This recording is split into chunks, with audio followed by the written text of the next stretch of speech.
If I can get the stupid old site to work. Man, this thing is stupid.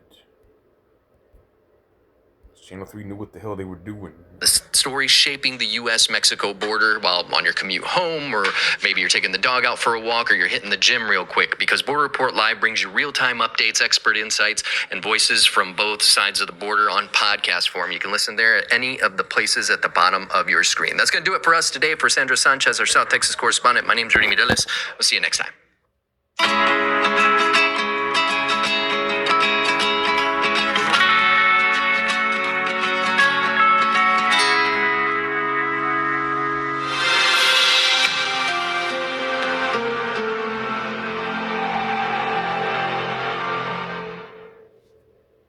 Introducing Purple, the only mattress with the GelFlex grid, designed to relieve pressure and reduce pain, so you can end and start your day feeling refreshed. From quiet mornings to meaningful moments together, because the right bed doesn't just improve your night, it improves your day.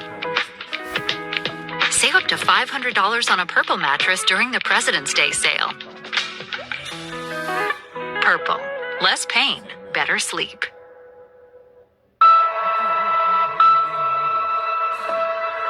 I feel sometimes that I'm not listened to. I feel that I'm not getting the attention that I need, and it's a lot built up in my chest. I would just want you to listen to me more often and evaluate situations with me and lead me towards success. Listening is a form of love. Find ways to support your kids at sounditouttogether.org. For decades, I've taught you everything I know.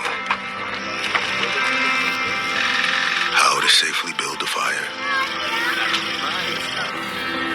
And how to control the flames. But I can only teach wildfire prevention. Only you can prevent wildfires.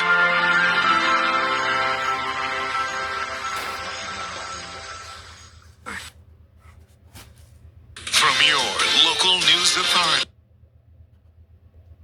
Local, in-depth, community.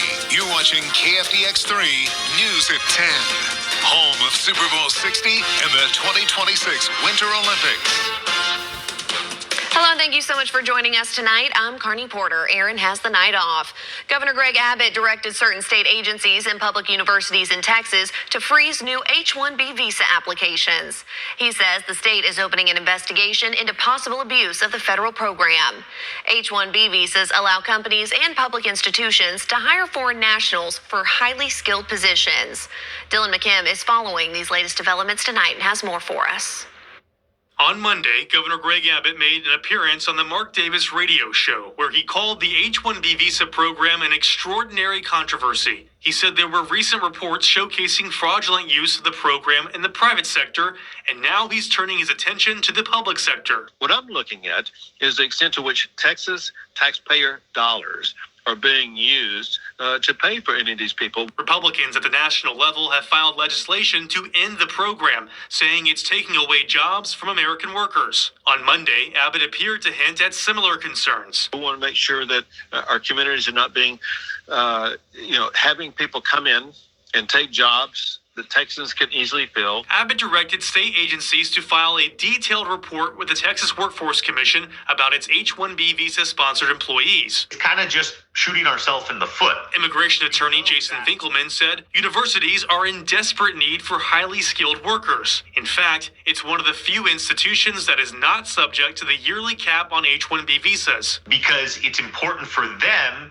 to be able to teach and train U.S. workers with the best talent they need. Federal data shows Texas A&M University received the most H-1B visas out of any public university in Texas in fiscal year 2025. That's when the school sponsored 214 H-1B visa holders. A spokesperson for the university system said it already discontinued new visa applications and is following the governor's directive. But Finkelman questions the governor's authority on this issue. I'm not sure what, if anything, the governor can actually do.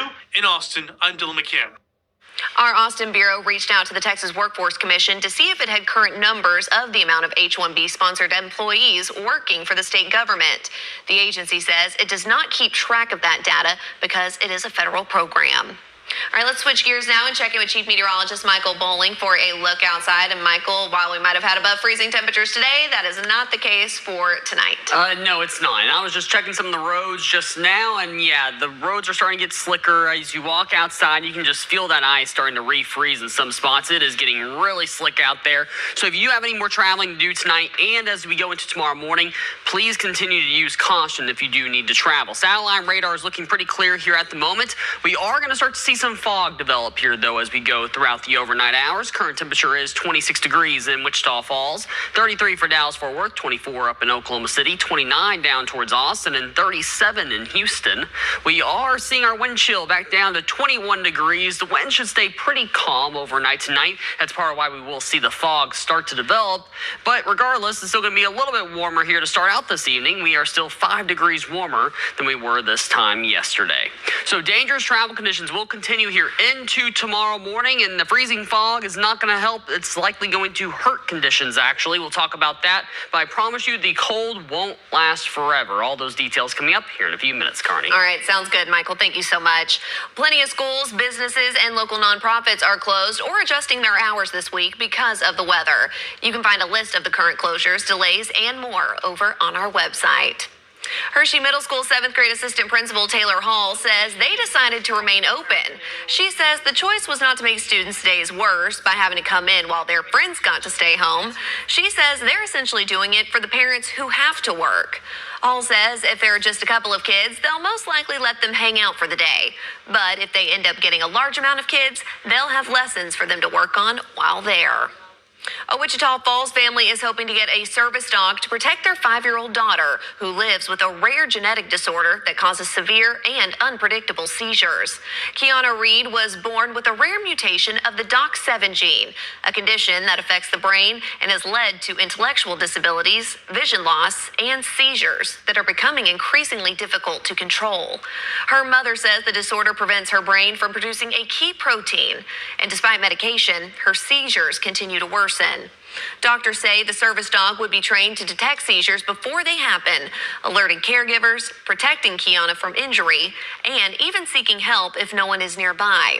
Her parents say the service dog could be a life-changing layer of protection, but it comes at a total cost of $26,000. The family has set up a GoFundMe, and there's a wait list, so they're trying to raise funds as soon as possible. If you'd like to help, the link to the GoFundMe will be in this story over on our website. After more than a decade of service overseas, the Boys and Girls Club of Wichita Falls has a new leader with a global perspective and a local focus. Ashley Waters introduces us to the organization's new CEO, Rachel Wolf. So Ashley, what is her vision for the future of the club? Yeah, Carney, this new CEO says her approach to leadership starts with listening, learning from the kids, families, and staff who make the Boys and Girls Club of Wichita Falls what it is today. This community is special. People are excited and really committed to the youth. For Rachel Wolf, the new CEO of Wichita Falls Boys and Girls Club, serving Texoma's youth was never a question. After spending more than a decade living overseas in West Africa, Wolf knew it was time to return home and continue her lifelong passion for shaping the next generation. I found out about the opening for CEO from the Boys and Girls Clubs of America that recruit for leaders all over the country. And they said, Wichita Falls is looking for a leader. And I said, Texas, sunshine, great people, sounds good to me. No matter where she's been in the world, Wolf says the mission has always stayed the same, helping kids find their way. I've run education programs, nutrition programs, worked with teens who are at risk of dropping out of school. But everywhere I've worked in the U.S. and the world, one thing is the same, and that's young people need adults who care about them, who believe in them, who know their name. As CEO, Wolf says her role starts with supporting the staff who show up for the kids every single day, while ensuring the Boys and Girls Club remains a safe and welcoming space for everyone. She's already spent her first months listening, meeting families, staff, and young people across the city. I've talked to families who have kids enrolled today. I've talked to many of the youth themselves that are engaged in our clubs all across the city. They all tell me the same thing, that Boys and Girls Clubs is critical. Wolf takes over after longtime CEO Randy Cooper retired last year, leaving behind a strong foundation and a legacy of growth. Now she's focused on building on that momentum and inviting more of the community inside.